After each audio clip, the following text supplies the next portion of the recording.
confession. Writing actually is not very easy for me. I just started writing in my life and actually taking it seriously about 3 years ago when I went to a writing camp. 2 summers ago when I went to writing camp, I would get really stressed out. One thing that was really hard for me was coming up with ideas.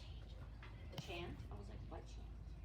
She's like, Paige, you don't know the think, touch and tell, right, you made a book, that chant? And I was like, what? I was like, first of all, I'm talking too fast, so no, I don't know that one. Second of all, what? And she's like, okay, let me teach it to you.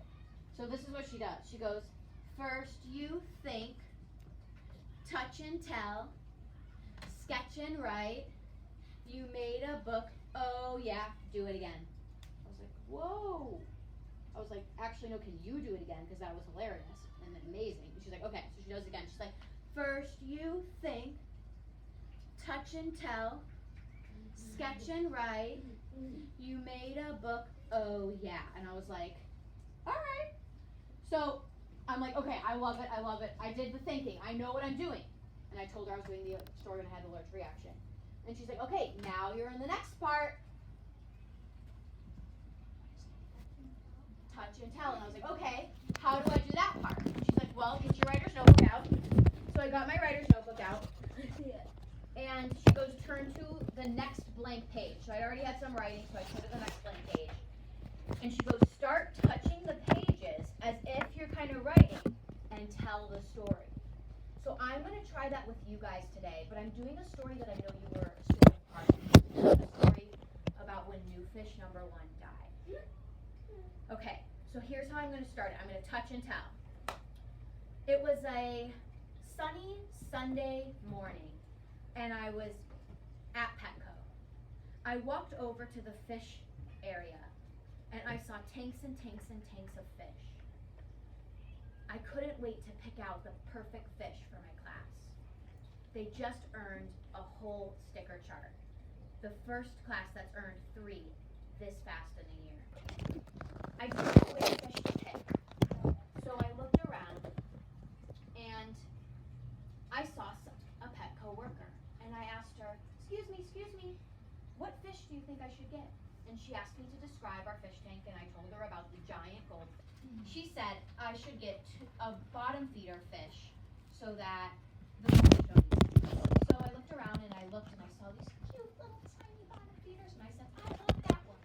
And she looked at me and she said, that's a good one, but can you please take its best friend or it's going to get lonely? And I was like, okay, yes. So I bought both fish. She dumped them into one of those plastic baggies. I walked up to the cashier, cha-ching, bought it, went to my classroom, dumped them in the tank. Couldn't wait to show my class. Okay, now I finished this page, I'm going to the next scene. The next day, when we got back from our field trip, I was feeling so excited or proud to tell my class about the fish. When they were in audience seating, I said, class, I have an announcement. The new fish are here, and we got 2. They erupted in a cheer. Then I had each 3 students at a time go to look at to greet the new fish. They looked around. They said they couldn't find one of them because they were so small, but they were happy nonetheless. Suddenly, one of my students whispered to me, Paige, one of the fish isn't looking so good. My stomach dropped. I walked over to the tank. I saw a lifeless fish body at the bottom, laying on top of the rocks. Okay, touch and tell the last one. I scooped the fish out. Actually, this should probably still be part of the same scene.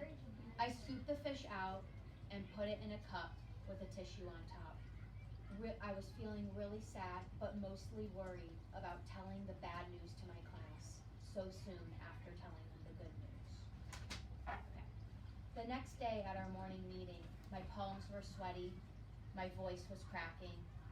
I didn't want to tell them, but I knew I had to. When we got to the announcements, I cleared my throat and I said, I have some news to tell you all. One of our new fish didn't make it. It passed away. They looked really sad. Some of them even covered their eyes. Another one announced that he noticed it and he thought that its eyes were looking really blank. But then my class did something amazing. They decided that we should have a funeral to celebrate the short life that this fish had. My frown turned into a smile, feeling so proud again of my class for turning something bad into a better experience, something positive. I'm even feeling like I want us to get another fish someday. That's the end. Oh yeah. Okay, wait. Okay, now I just touched and told my story in 3 parts. Then, next is so touch and tell. Sketching mark. Okay, so now I sketch. I did this, I already did the sketches because I don't want to waste your guys' time. So I did the sketch of me at Petco on a post-it and I slapped it on the top of the first page. Then I did the sketch of the fish in the tank.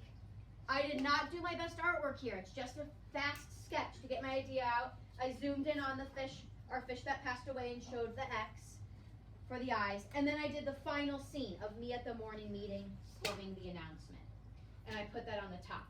I also did the next stage, which is right.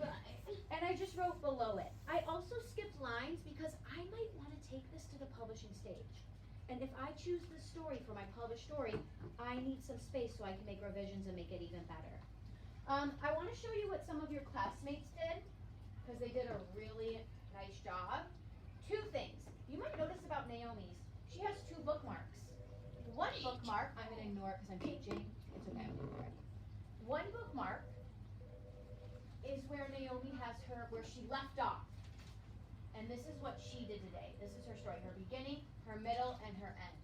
Another thing that I liked about Naomi's is actually she lifted up her illustration and wrote under it. Really cool idea. She also has another bookmark to show where her helpful posters are. So she has her seed stories here, and this is also where she has the ones that we glued in the other day for tips for how to tell a story. I'm gonna give you this, and once you get it, I want you to start touching and telling across the pages. You might mutter under your lips. Obviously, I was saying mine out loud so you could hear an example, but yours you might just do it like, Julian did a really good job with this actually. He was like really good about spending time with each part and also muttering under his lips and using his finger to go across. So try that. After you're done touching and telling, raise your hand and I'm going to give you 3 post-its so you can start doing your sketches. In the last group, some people did